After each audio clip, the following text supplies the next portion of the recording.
खुलुमबाय जों हुसियार थानांगोन साफ्रोमबो बर' फिसाफ्रा हुसियार थानांगोन मानो होननानै बुङोब्ला थांनाय अक्ट'बर जेब्ला नैबे क'क्राझार रेलवे ट्रेकआव बम बेरहोदोंमोन बेयाव नाक्सालिफोर आरो लकेल सान्थालि कुसुगावनि बिथांमोननि इनभल्भमेन्टखौ जों नुखादों आरो दिनैबो दाखालि जानाय जे कुसुगाव बेनि उनावनो अखानायै ना साननैनि उनाव नाक्सालिफोर जेनेबा हमनो हादों आरो सावथाल एक्सट्रिमिस्टफोरखौ हमनो हादों होननानै जोंना बनसुनि आफादगिरिया बुंदों दा भिडिअखौ जोबजासे नायलां बे गासिबो रिलेटेड जोङो एकदम सिरियास जानांसिगोन जोङो माने सेफटिखौ नोजोर होनानै जोङो साफ्रोमबो हुसियार जानांगोन सांग्रां थानांगोन खुलुमबाय He's in mild death and he has a Maoist link. But according to our information, this guy is trying to create a new outfit in Assam. Yes. But he has a very close link in Jharkhand. Jharkhand police is also after him. So Assam and Jharkhand will coordinate. কোকৰাঝাৰৰ rail লাইনত IED বোমা বিস্ফোৰণৰ আঁৰত জড়িত আছে মাওবাদী Silchar super speciality হস্পিটেলৰ আধাৰশিলা স্থাপনৰ অনুষ্ঠানত অংশগ্ৰহণ কৰি এই মন্তব্য মুখ্যমন্ত্ৰীৰ পূৰ্বে আহে আৰু এবছৰ পূৰ্বৰ সেই বিস্ফোৰণৰ সৈতে সম্পূৰ্ণ সাদৃশ্য দেখা গৈছে যোৱা 23 অক্টোবৰত কোকৰাঝাৰৰ চালাকাটিৰ ৰেলপথত সংঘটিত বিস্ফোৰণটোৰ ব্ল্যাঙ্কেট আছিলে ব্ল্যাঙ্কেটত আমি দুটা আই কার্ড পাইছো এটা হল ভোটার আইডি কার্ড ইপিল মুর্মু নামত কাশুগাঁও এড্রেস লেখা আছে আৰু এটা এটিএম কার্ড তাতে রোহিত মুর্মু লেখা আছে ঝাড়খণ্ড পিস্টল এটা দুটা গ্রেনেড তাতে এটা Now getting some breaking news. Encounter in Kokrajhar in Assam. Gunfight between cops and suspected Naxal. The suspected Naxal has been killed in this encounter. Accused was involved in a railway attack, railway track IED blast. So this alleged Naxal who has been killed in this encounter, he was accused and involved in a railway track IED. जेबो गिनांगौ जानाय नङा जों जुदि खौसे थायोब्ला जोंनि गेजेराव जुदि एना एनि जाना थायोबाथ' बे सुबिदाखौ जों मोननाय नङा जोंनि गेजेराव खौसेथि गैयाब्ला आरो আপোনালোকেতো জানে ল এণ্ড অৰ্ডাৰ আমাৰ হাতত নাই ল এণ্ড অৰ্ডাৰে নিজাববীয়াকৈ চাই আছে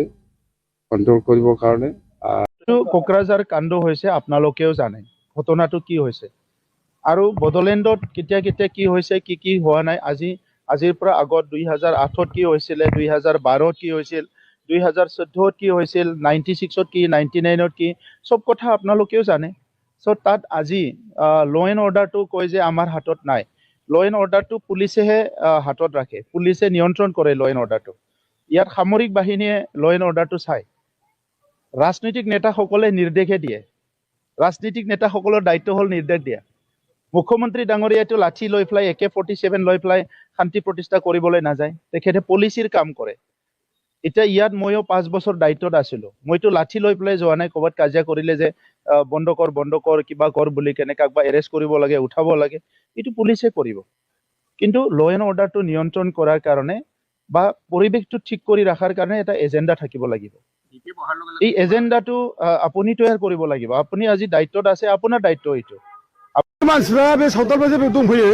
बिसोरो बुंनो थाङोब्ला गोबां आरो बिसोरनि मानसिया बे गाज्रि जायगायाव इलिगेल बिसोर दंगासिनो बिसोरो दिनै सैजोआ बिसोरना बारा जाबाय अयथासार बारा जाबाय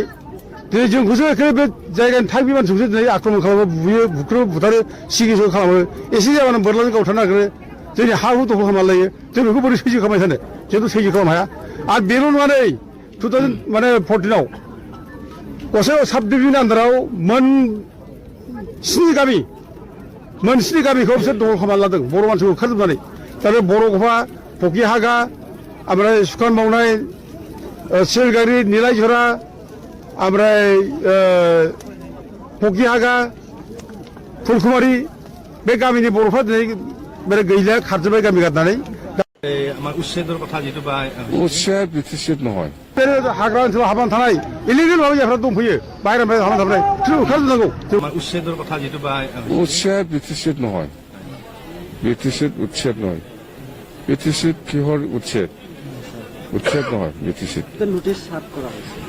নটিচ সাফ কৰাৰ কাৰণেতো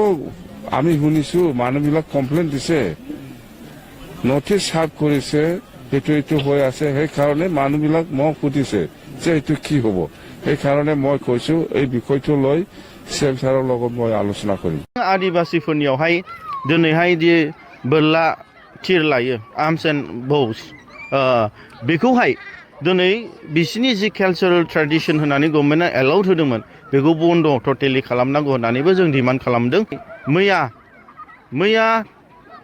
फुंनि 4टा बाजियावहाय जिदि जोंनि लकेल मानसिफ्रा नुदों दि बिथांमोननि जि आर्म्स ग्रुप नाक्सालाइट्स माओवादी बिथांमोननि जि सल्यूशन मुभमेन्ट बेखौ नुनो मोन्दों आरो बिनि गेजेराव जोंनो लकेल पुलिसनोबो इभेन आङो जोंनि एडिशनेल SP बिथांनोबो जों रिपर्टखौ होनाय जादों आरो मैया बेलासिनि गेजेराव जे बिथां नाक्सालाइट बिथांमोना जाय आदिबासि भिलेजजों फुंसि जि थांदोंमोन बिसोरखौ संकसनि दैयावहाय सानै मानसिखौ हमनो मोनदों सासे हिन्जाव आरो सासे हौवा आर्म्सजों लोगोसे